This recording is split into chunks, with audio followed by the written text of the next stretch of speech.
ఎవరైనా అంతే కదా. రజనీ గారు మళ్ళీ వస్తాను, నాకు నరేష్ గారు ఆగండి, అందరూ మాట్లాడాలి. రైట్, మనతో చింత రాజశేఖర్ గారు ఉన్నారు, రాజకీయ విశ్లేషకులు. రాజశేఖర్ గారు గుడ్ మార్నింగ్ అండి. గుడ్ మార్నింగ్ నాయుడు గారు, మీకు సహచర ప్యానలిస్టులకి వీక్షకులందరికీ వెరీ గుడ్ మార్నింగ్ అండి. ఏంటి సార్ ఇక్కడ మనం గతం మర్చిపోయి ఈ రోజున ప్రజెంట్ మాట్లాడుతున్నాం. గత చరిత్ర 2014లో అంటే 2004లో చంద్రబాబు నాయుడు గారు ఓడిపోయిన తర్వాత అంటే ఆ రోజున ప్రజల విశ్వాసం కోల్పోయారు. 2009లో కూడా కోల్పోయారు. 2014లో కూడా చంద్రబాబు నాయుడు ఆయన పాదయాత్ర చేసినప్పుడు ఆయన నన్ను ఎవరూ నమ్మట్లేదని చెప్పేసి ఒక నిర్ణయానికి వచ్చి ఒక నమ్మించగలిగే ఒక నిజాయితీ పరుడు మాస్క్ ఒకటి పవన్ కళ్యాణ్ అనే మాస్క్ పెట్టుకొని గెలిచారు. ఆ పవన్ కళ్యాణ్ అనే మాస్క్ పెట్టుకొని గెలిచిన తర్వాత వాళ్ళ పార్టీ వాళ్ళ ఏమంటారు, మీ వల్ల గెలిచామో అంటున్నారు. పవన్ కళ్యాణ్కి 2019లో వచ్చింది 5.53. 5.53 అదే మనము చంద్రబాబు నాయుడు గారికి 2014 ఓట్లు వచ్చింది 1.5% తేడాతో గెలిచారు. సో ఏ మేర పవన్ కళ్యాణ్ గారు ఆయనకి ఉపయోగపడ్డారు అనేది కామన్ సెన్స్తో ఆలోచిస్తే మనకు అర్థమవుతుంది. దానికి ప్రతిఫలంగా ఏమి ఇచ్చారు, మా బ్లడ్ వేరు మా బ్రీడ్ వేరు, చిరంజీవి రాజకీయాలకు పనికిరాడు అంటే కమ్మోళ్ళ బ్లడ్ రాజకీయాలు పెత్తనం చేయడానికి, మీ కాపులు బానిసత్వం చేయడానికి ఆన్ కెమెరా. చింతమనేని ప్రభాకర్ గారు కూడా ఏమన్నారో లేదు అవన్నీ అంటే గెలిపించి అధికారంలో కూర్చోబెట్టిన తర్వాత ఇచ్చిన గౌరవం ఏంటయ్యా ఒకసారి మనం గుర్తుపెట్టుకుంటే, మా బ్లడ్ వేరు మా బ్రీడ్ వేరు, అలగా జనం శంకర జాతి జనం. అన్ననే గెలిపించుకోలేకపోయాడు, మమ్మల్ని అవన్నీ ఎప్పుడు గెలిపిస్తే ఇచ్చిన ప్రతిఫలం ఏంటి, గెలిపిస్తే ఇచ్చిన గౌరవం ఏంటి, వేసింది ఎవరండి? ఈ 5.53% 2019 ఓట్లలో కాపుల ఓట్లు ఎన్ని, అవి 2014లో తీసేస్తే చంద్రబాబు నాయుడు ఎక్కడ సీఎం? ఆనాడే జగన్మోహన్ రెడ్డి సీఎం. మీరు అంటే నమ్మక ద్రోహం విశ్వాసఘాతకానికి చంద్రబాబు నాయుడు మారు పేరు, బ్రాండ్ అంబాసిడర్. అది తెలిసి కూడా ఈ రోజున చంద్రబాబు నాయుడుతో పొత్తు పెట్టారు.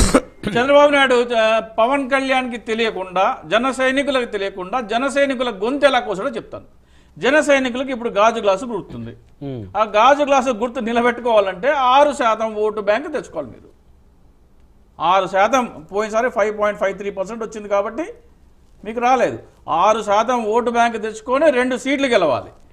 5.53% గెలుచుకుని ఒకే సీటు గెలిచారు కాబట్టి మీకు పోయింది. ఈసారి 6% ఎక్కడ గెలిచేస్తారోనని ఇచ్చింది 21 సీట్లు. అంటే ఆంధ్రప్రదేశ్లో పోలయ్యే సీట్లలో మీరు 6% సాధించాలంటే కనీసం 30 స్థానం, ఒక 20% 25 స్థానాల్లో పోటీ చేయాలి. మీకు ఇచ్చిన సీట్లు ఎన్నాయా అంటే 21, అంటే 12% సీట్లు మీకు ఇచ్చాడు. 175లో 12% మీరు సీట్లు ఇస్తే ఆ 12%లో మీరు ఎంత అంటే సగానికి సగం మీరు తెచ్చుకోగలిగితేనే మీ సింబల్ రిటర్న్ అవుతుంది. చంద్రబాబు నాయుడు తెలివిగా గాజు గ్లాసు బద్దలు కొట్టాడు. ఇది పవన్ కళ్యాణ్కి తెలియదు, జన సైనికులకి తెలియదు, కాపులకి తెలియదు.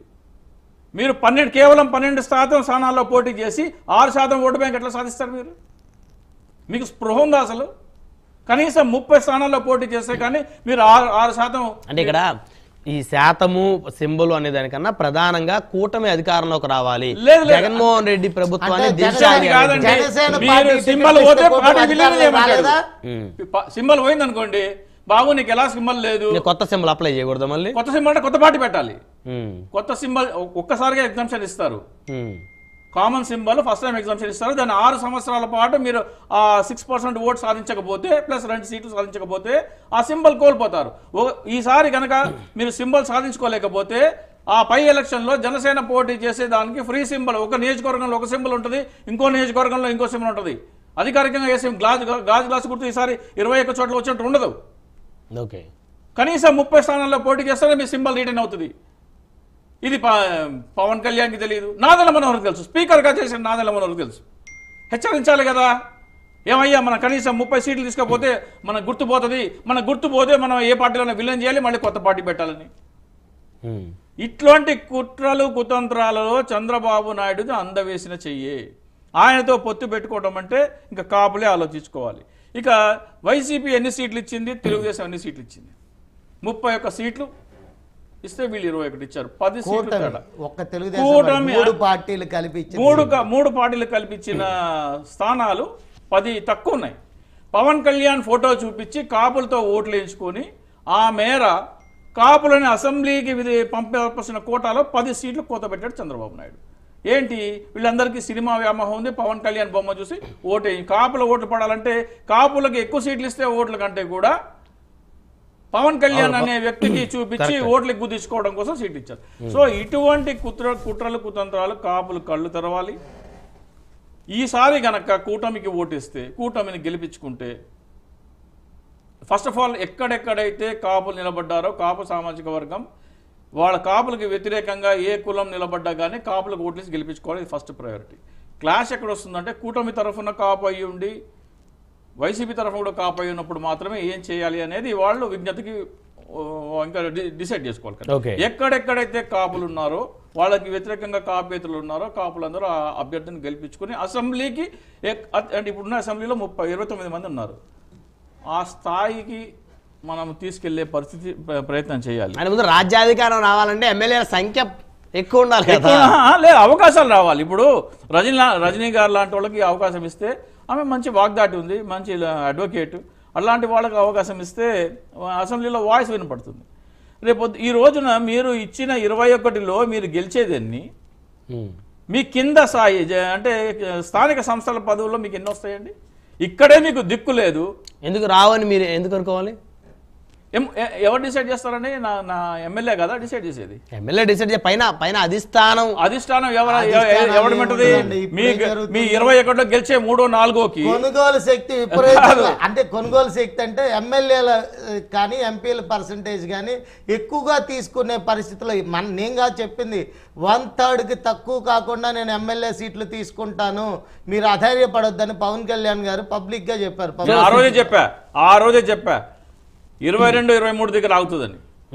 పవన్ కళ్యాణ్ 1/3 తీసుకుంటారన్న రోజున పవన్ కళ్యాణ్ మాటలు ఎవరు స్పష్టంగా వినలేదు. ఇకపై అన్నాడు ఆయన, ఇకపై స్థానిక సంస్థల ఎన్నికల్లో 1/3కి తగ్గదు. అందులో కూడా 5 అసెంబ్లీ నియోజకవర్గాలు తెలుగుదేశం పార్టీ ఎప్పుడు గెలవలేని నియోజకవర్గాలను ఇచ్చింది అక్కడ. అందులో కూడా ఇంకొకటి ఒక 10 మంది ఎమ్మెల్యే క్యాండిడేట్ని వైఎస్ఆర్ కాంగ్రెస్ పార్టీ నుంచి తెలుగుదేశం పార్టీ నుంచి తెచ్చుకున్నారు. 2 ఎంపీ సీట్లు వస్తే ఒకటి వైఎస్ఆర్ కాంగ్రెస్ పార్టీ నుంచి వచ్చిన బాలశౌరి గారికి, ఇంకొకటి ఉదయ్ శ్రీనివాస్ అనే ఒక వ్యక్తికి. అతను ప్రజలతో సంబంధం ఉన్న వ్యక్తి కాదు, అతను ఏంటి అతని పూర్వోత్తరాలు ఎవ్రీథింగ్ నాకు తెలిసిన వ్యక్తినే నేను.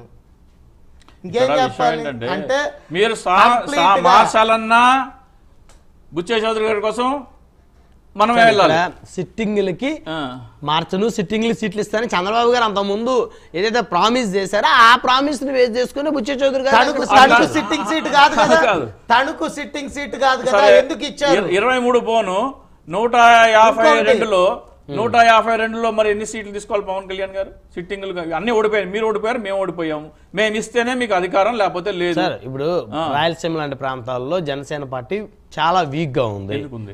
ఎందుకుంది అంశం పక్కన మనోహర్ అడగండి, మీరు ఎందుకు వీక్ గా ఉందని. డ్రైవర్ ఎవరు? చంద్రబాబు గారి దగ్గర వేల కోట్లు లక్షల కోట్లు, డ్రైవర్ బస్సు ఎక్కించుకోకపోతే రూపాయల డబ్బులు ఉన్నప్పుడు ఎవరైనా రాజకీయ పార్టీని ఎవరైనా